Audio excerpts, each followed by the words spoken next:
menandungkan lagu untukmu yang jauh di mata daku kirimkan kasih di angin lalu. Assalamualaikum dan salam sejahtera kepada semua ahli Persatuan Guru Besar Malaysia Petaling Perdana. Okey, ini dia taklimat ringkas untuk mesyuarat agung tahunan kita yang keempat tak lama lagi. Semua yang anda perlu tahu ada di sini. Jom kita tengok sama-sama. Ini dia jemputan rasmi yang saya pasti semua dah terima kan? Dalam jemputan ni ada semua butiran penting untuk acara kita yang akan datang ni. Okey, untuk kita pastikan semua jelas, tandakan kalender anda ya. Jumaat 13 Mac 2026. Kita mula jam 4 petang dan lokasi kita kali ini di Nexus Regency Suites and Hotel Shah Alam.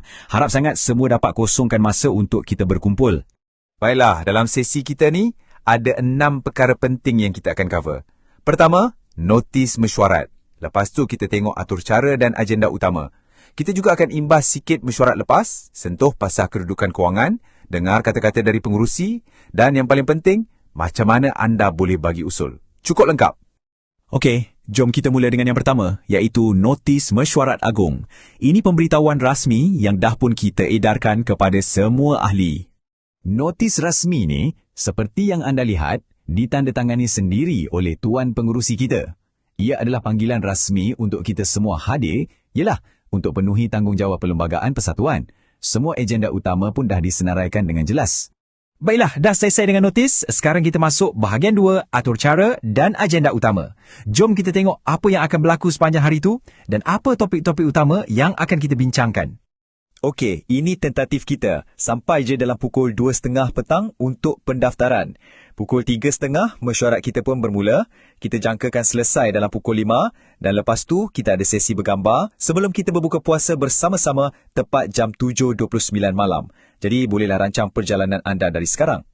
Untuk mesyuarat itu sendiri ada 7 agenda utama yang akan kita ikut. Mula dengan ucapan pengurusi, lepas tu kita sahkan minit mesyuarat lepas, bentangkan laporan kewangan dan kemudian sesi perbahasan usul. Penting juga kita akan ada pelantikan AJK baru untuk sesi 2025-2027 diikuti dengan hal-hal lain dan akhir sekali penangguhan.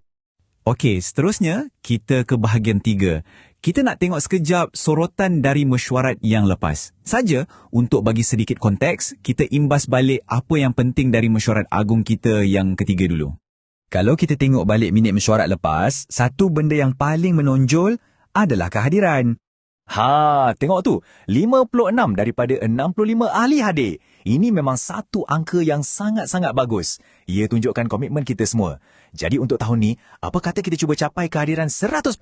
Boleh kan? Okey, dari soal kehadiran, kita beralih pula ke satu lagi agenda yang tak kurang pentingnya, iaitu bahagian 4, Kesihatan Keuangan Persatuan. Jom kita tengok ringkasan kewangan kita untuk tahun berakhir 31 Disember 2025. Baik, laporan kewangan kita yang dah diaudit menunjukkan jumlah pendapatan kita adalah lebih kurang 59,700. Manakala jumlah perbelanjaan pula dalam 12,200 lebih. Jadi, bila kita tolak perbelanjaan dari pendapatan, Alhamdulillah, persatuan kita ada lebihan yang sangat sihat, iaitu sebanyak RM44,458.57. Duit inilah yang akan kita gunakan untuk aktiviti-aktiviti persatuan pada tahun ni. Sekarang, kita ke bahagian 5. Jom kita dengar dan hayati pula kata alu-aluan dari pengurusi kita, Tuan Haji Abdul Rashid bin H. Mat Ehsan. Dalam ucapan beliau, Tuan Pengerusi tekankan yang mesyuarat ni bukan sekadar rutin tahunan. Ia adalah platform penting untuk kita muhasabah diri, tengok balik apa yang kita dah capai dan paling utama, rancang masa depan persatuan kita bersama-sama. Nak pastikan persatuan kita sentiasa relevan dan maju ke hadapan.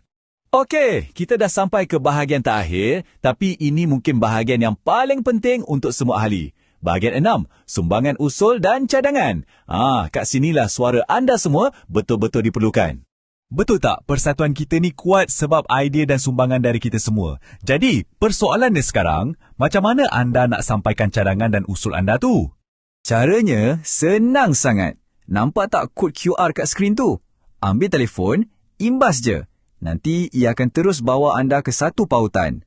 Kat situ anda boleh hantar usul, bagi cadangan, malah boleh juga tengok laporan aktiviti. Cuma satu je, pastikan anda hantar sebelum tarikh tutup ya. Baiklah, itu saja taklimat ringkas dari saya.